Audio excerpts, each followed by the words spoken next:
Hi guys! Meron ako ditong pabango na sira naman siya. Ito. Pinili ko siya sa online. Pero sira yung spray niya. Nung binuksan ko siya, ayaw siya ma-spray. So natanggal yung ito. Pinaka-spray niya. Ayaw na siya mabalik. So, nag-complain ako doon sa seller, pero pinalitan naman niya ng panibago. So, ito, binigay na to sa akin kasi sira na nga siya. Pinakita ko yung video na sira na.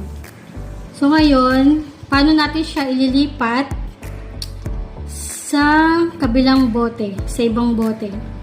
Kasi hindi mo na siya mabuksan eh, mahirap to eh. Hindi na siya matanggal, diba? So, dapat may pliers daw. Nabasa ko lang siya. So, first time ko siyang gagawin. So, tanggalin natin ito.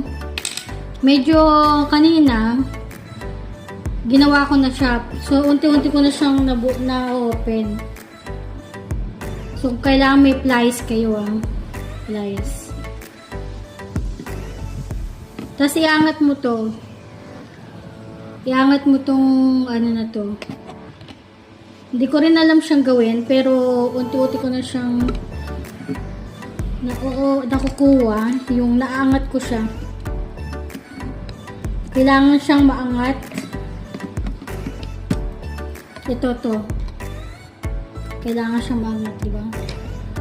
Medyo mahirap eh.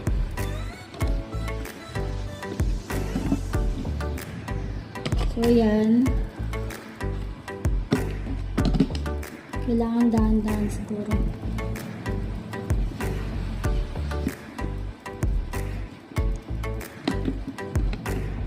Naangat na siya.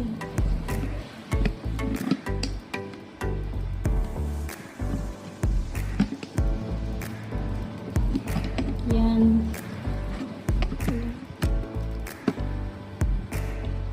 Kaya naangat na siya rito, diba?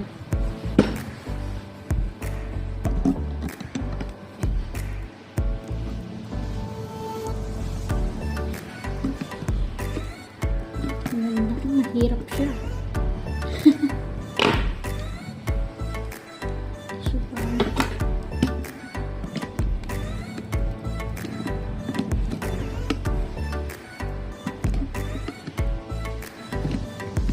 Kailangan dahan-dahan siya.